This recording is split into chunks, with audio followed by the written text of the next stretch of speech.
Olá pessoal, tudo bem? Na aula de hoje nós vamos estudar o Instituto da Reclamação Constitucional, que também é uma ação de origem constitucional, uma ação criada pela Constituição de 1988. O que é a reclamação constitucional, pessoal? É uma ação e, portanto, tem natureza de ação, embora chamada de reclamação constitucional, que é competente, que é de competência originária de tribunal e é admissível quando um juiz ou quando um tribunal ou quando uma autoridade administrativa que é competente para colocar em prática uma determinação de um outro tribunal, colocar em prática a jurisprudência de um tribunal, se esquiva dessa obrigação de aplicar o conteúdo que outro tribunal determinou que fosse aplicado. E no âmbito administrativo, quando a autoridade deixa de aplicar um comando de um respectivo tribunal acerca de um determinado assunto. Também é cabível a reclamação constitucional quando um tribunal usurpa a competência de outro para cuidar do julgamento de uma determinada ação. Ok? Daqui a pouquinho nós vamos fazer a leitura do conceito de reclamação constitucional para vocês registrarem no material de vocês. Como eu disse, a reclamação tem natureza de ação e essa natureza de ação é firmada na reclamação 4192 do STJ, proveniente do Estado do Rio de Janeiro, e é uma decisão da terceira sessão do STJ que firma essa tese de que a reclamação tem natureza jurídica de ação autônoma de estatura constitucional. Então, pelo fato de ser ação autônoma, ela vai ser autuada em um processo apartado. Ela não vai ser autuada no mesmo processo em que tramita aquela ação que é objeto de uma reclamação constitucional, ok? E ela é tratada no artigo 102, inciso 1, a linha L, e no artigo 103A, parágrafo 3º, e no artigo 105, inciso 1, a linha F da Constituição de 88, ok? Então vamos, pessoal, ao conceito de reclamação constitucional. O que é a reclamação constitucional? É uma ação de competência originária de tribunal admissível quando o respectivo julgado não é respeitado por juiz, por outro tribunal ou por autoridade administrativa responsável pelo cumprimento da decisão ou pela prática do ato omitido, e também cabível para preservar a competência de tribunal que foi usurpada por juiz ou outro tribunal. Então, nós estamos diante de uma ação de natureza constitucional que é cabível quando um outro tribunal ou um juiz ou uma autoridade administrativa desrespeita o conteúdo de um pronunciamento de um respectivo tribunal, ou quando um tribunal usurpa a competência de um juiz ou de outro tribunal para o processamento e julgamento de uma determinada ação. E daí vem as hipóteses de cabimento da reclamação constitucional. Como eu disse a vocês, a reclamação é uma ação de competência originária de tribunal e é cabível perante o STF e o STJ, de acordo com a regra do artigo 102, inciso 1, letra L, e do 103A, parágrafo 3º, e artigo 105, inciso 1, a linha F, todos da Constituição. Também é admissível perante os respectivos tribunais de justiça, por força do artigo 125 da Constituição, que estabelece o princípio da simetria. Mas não é cabível perante os tribunais regionais federais, porque não existe essa previsão no rol do artigo 108 da Constituição de 88. Então, a reclamação é cabível perante o STF, o STJ e os respectivos tribunais de justiça, não sendo cabível perante os tribunais regionais federais, porque falta essa previsão no rol do artigo 108 da Constituição de 88. Ok? Beleza, pessoal. Prosseguindo, vamos falar sobre as causas de pedir da reclamação constitucional. E nós dividimos o estudo dessas causas de pedir nas causas de pedir explícitas na Constituição e as causas de pedir previstas na Resolução 03 de 2016 do STJ. Então, primeiro, sobre as causas de pedir explícitas na Constituição da República. A reclamação ela pode ser ajuizada com fundamento em duas causas de pedir. Quais são essas causas de pedir? Primeira, a usurpação de competência e o desrespeito aos pronunciamentos de tribunal. Então, vai caber a reclamação constitucional quando um tribunal ou quando um juiz usurpa a competência de outro tribunal para processar e julgar uma determinada ação e quando há um desrespeito aos pronunciamentos de um tribunal, seja da jurisprudência, seja do julgamento de demandas repetitivas, ou seja, a um enunciado vinculante do Supremo Tribunal Federal, por exemplo. Não se preocupem, porque essas hipóteses de cabimento nós vamos mencionar aqui nas ações constitucionais, mas o que significa cada uma delas vocês estudam ao longo do curso de vocês, como no processo civil, onde vocês vão estudar o julgamento de demandas repetitivas, por exemplo. Nós mencionamos aqui nas ações constitucionais, mas o aprendizado de vocês vai ser aperfeiçoado quando vocês chegarem lá no o avanço do processo civil e outras disciplinas que vão cuidar desses assuntos. Quando a gente fala, por exemplo, da súmula vinculante, aqui na nossa disciplina de Direito Constitucional 3, vocês vão entender o que significa esse desrespeito a um pronunciamento do STF em súmula vinculante, por exemplo. Ok? Então vamos exemplificar o que significam essas hipóteses de cabimento da reclamação constitucional. O primeiro exemplo que eu coloquei no material de vocês é a reclamação adequada para garantir o enunciado, a autoridade de um enunciado vinculante do STF. Então, quando tem uma súmula vinculante e um determinado tribunal viola o enunciado de uma súmula vinculante, é cabível a reclamação constitucional. Outro exemplo, é admissível a reclamação constitucional na hipótese de um ajuizamento e de processamento de uma ADI perante um tribunal de justiça, quando, na verdade, essa ADI deveria ser ajuizada perante o STF.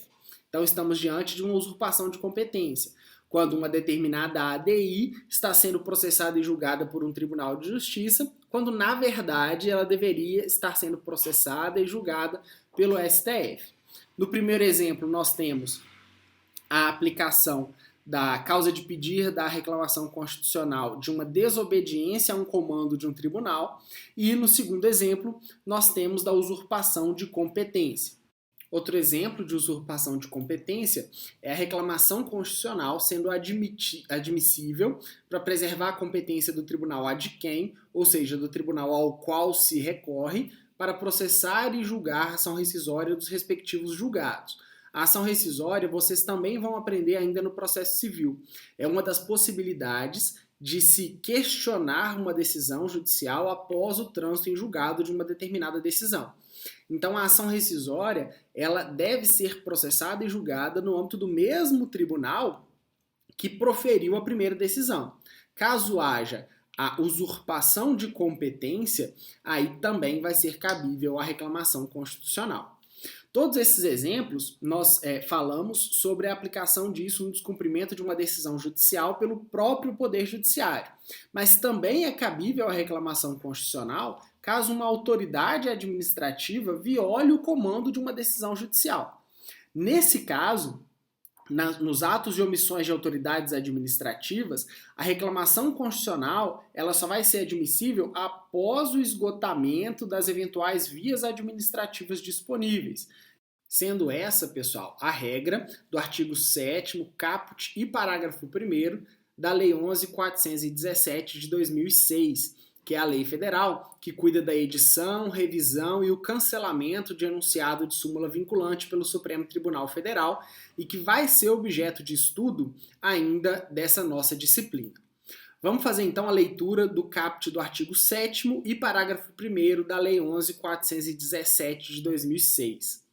Da decisão judicial ou do ato administrativo que contrariar enunciado de súmula vinculante, negar-lhe-á vigência ou aplicá-lo indevidamente, caberá reclamação ao Supremo Tribunal Federal, sem prejuízo dos recursos ou outros meios admissíveis de impugnação. Então, tanto a decisão judicial quanto do ato administrativo que contraria enunciado vinculante do STF, só vai ser possível discutir isso no âmbito do tribunal caso haja o esgotamento da via administrativa cabível. E o parágrafo 1º, contra a omissão ou ato da administração pública, o uso da reclamação só será admitido após esgotamento das vias administrativas. Então está aí expressamente essa regra de que no âmbito administrativo só vai se admitir a reclamação constitucional caso esgotadas as vias administrativas cabíveis. Falamos, portanto, das causas de pedir expressamente previstas na Constituição e agora vamos falar da causa de pedir constante da Resolução 03 de 2016 do STJ. Também no processo civil, pessoal, vocês vão estudar a tramitação nos juizados especiais. O recurso de uma decisão, só para vocês terem conhecimento, o recurso de uma decisão proferida no âmbito de um juizado especial civil, por exemplo, da comarca de Ubá, ela é desafiada, o recurso é desafiado a uma turma recursal. Ele não vai ao Tribunal de Justiça como normalmente vai uma apelação no processo civil comum. Ele vai do juizado especial para a turma recursal, através de um recurso inominado, normalmente. E o que essa resolução 03 de 2016 do STJ estabelece? Normalmente, o que seria natural?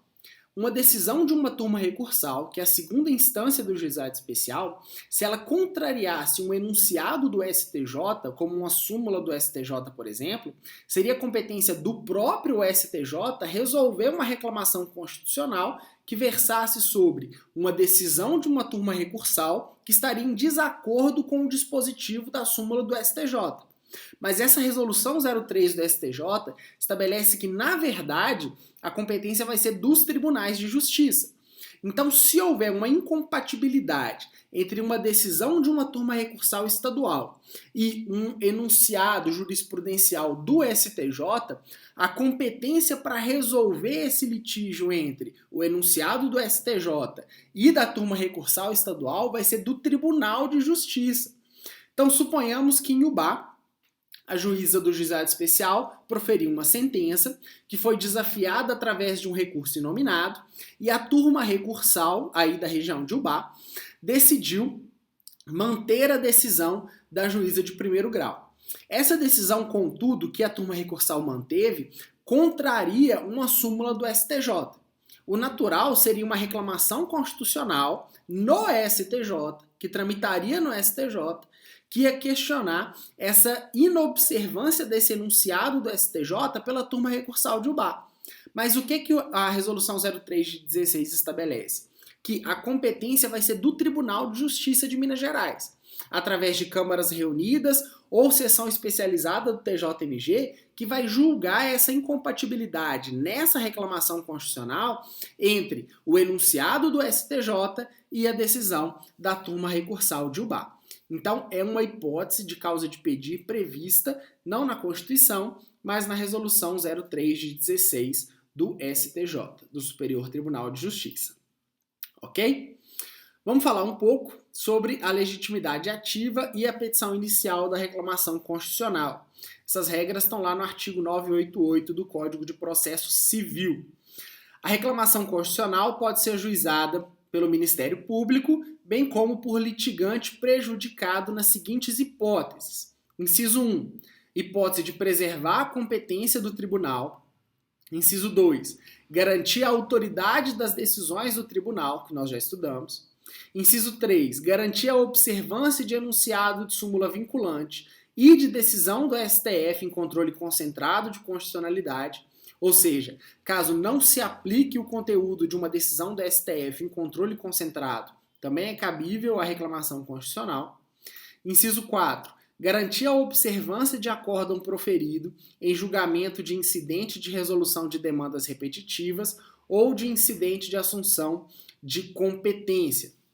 Então, quando há uma dúvida acerca da competência de um determinado juízo para processar e julgar uma determinada ação, ou no caso de incidente de resolução de demandas repetitivas que é instaurado no âmbito dos respectivos tribunais de justiça, e o juízo a qual não observa essas decisões do tribunal a respeito desse conteúdo que foi julgado, também é cabível a reclamação constitucional. Mas aí não se preocupem, porque vocês vão estudar o incidente de resolução de demandas repetitivas e o incidente de assunção de competência lá no processo civil. Por enquanto, vocês só precisam saber que também cabe a reclamação constitucional nessas hipóteses. E por que eu não me preocupo em ensinar isso para vocês agora? Porque nós estamos diante de uma daquelas possibilidades que a Constituição já estabeleceu, de descumprimento de uma decisão do tribunal.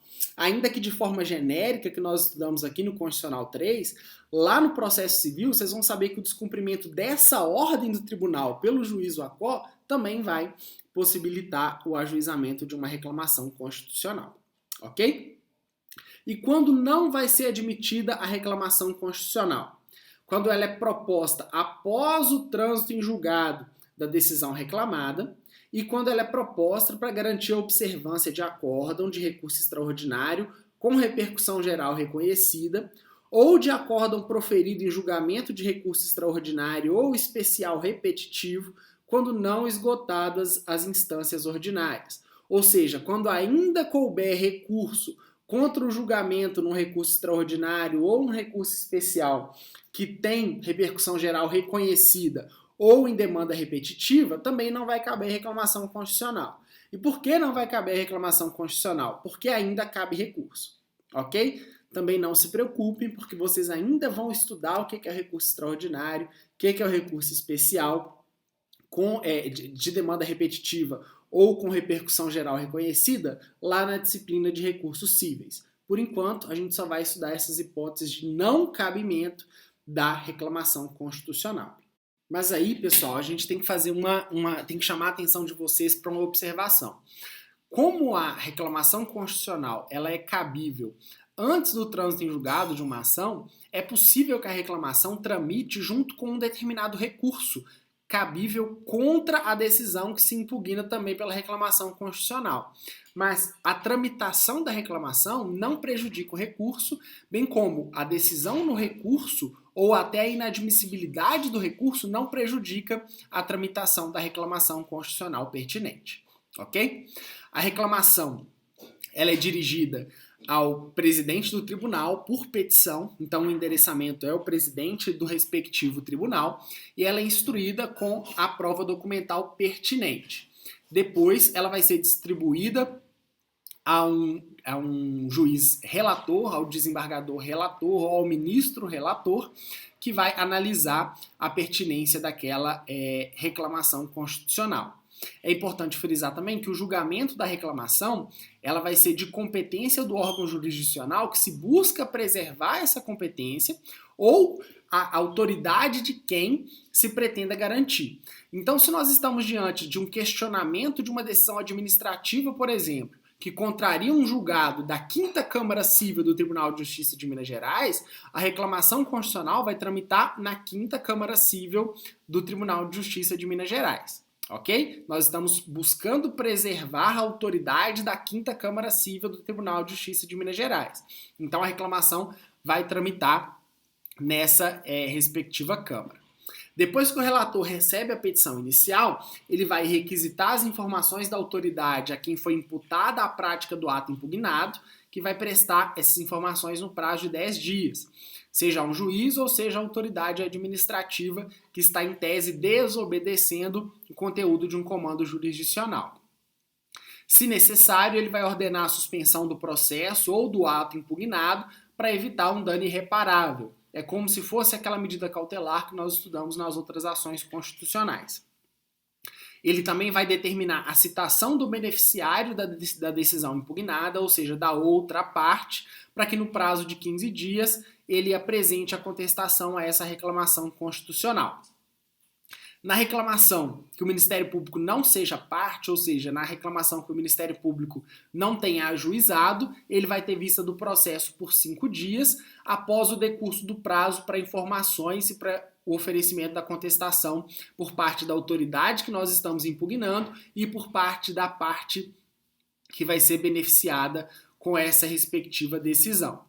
Se o tribunal julgar procedente a reclamação, ele vai determinar a cassação dessa decisão que é exorbitante, ou seja, que extrapola a decisão primeira do tribunal, ou vai determinar a medida adequada para solucionar aquela controvérsia. E o presidente do tribunal, na reclamação constitucional, vai determinar o imediato cumprimento da decisão, deixando para lavrar o acórdão posteriormente. Então, o presidente determina o cumprimento da decisão de forma imediata e vai deixar para lavrar o acórdão posteriormente. Agora, um breve panorama acerca dos recursos cabíveis contra essa decisão na reclamação constitucional. Os acórdãos que são proferidos pelo STJ e pelos tribunais de justiça vão comportar recurso extraordinário ao STF. Já os acórdãos proferidos pelos tribunais de justiça também permitem, além do recurso extraordinário, o recurso especial ao STJ.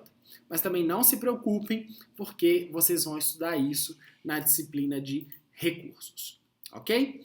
Pessoal, é um conteúdo mais denso, então eu peço que vocês façam a leitura do material que eu postei, leiam a reclamação constitucional na doutrina que vocês têm estudado e participem do fórum para a solução de dúvidas, ok? Qualquer coisa, eu estou à disposição nos canais que vocês já estão acostumados. Um abraço.